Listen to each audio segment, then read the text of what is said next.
శ్రీమన్నారాయణ. జయ జయ శ్రీమన్నారాయణ. ఈరోజు భవిష్యత్ బ్రహ్మగా ఆంజనేయ స్వామికి ఎలా ఆ వరం వచ్చిందనేది సంక్షిప్త కథ ద్వారా తెలుసుకుందాం.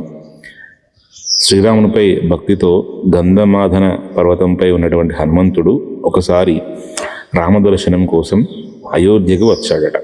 రాముడు హనుమను ఆలింగించుకొని తన వద్ద ఉన్నటువంటి ఒక రహస్యాన్ని చెప్తాడు.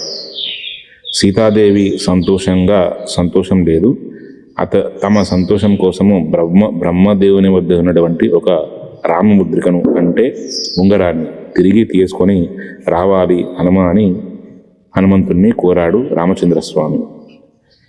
హనుమంతుడు బ్రహ్మలోకానికి వెళ్ళి ఉంగరం అడగగా బ్రహ్మ ఇవ్వడానికి నిరాకరించాడట.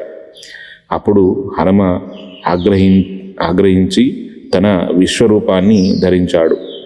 ఆ తేజస్సును చూసి భయపడినటువంటి బ్రహ్మ హనుమను శాంతించమని కోరిన తర్వాత బ్రహ్మ హనుమను ఒక సరస్సు వద్ద తీసుకుని వెళ్ళాడు. అందులో అనంతమైనటువంటి రామముద్రికలు ఉన్నాయి. ఏది అసలైనదో తెలియక హనుమ ఖాళీ చేతులతో తిరిగి రాముని వద్దకు వెళ్తాడు.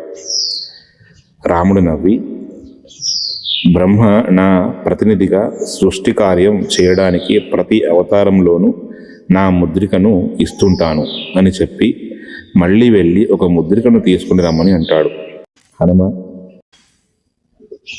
ఒక ముద్రికను తీసుకొని వస్తాడు. అప్పుడు రామచంద్రస్వామి ఆ యొక్క హనుమ భక్తిని సత్యవ్రతాన్ని మెచ్చి రాబోయే యుగాలకు హనుమంతుడిని బ్రహ్మగా ఉండి లోకాలను సృష్టించే వరాన్ని ప్రసాదిస్తాడు. ఈ విధంగా రామచంద్ర స్వామి హనుమంతునికి బ్రహ్మగా వరాన్ని ఇచ్చేటువంటి వృత్తాంతం. జై శ్రీమన్నారాయణ. జయ జయ శ్రీమన్నారాయణ.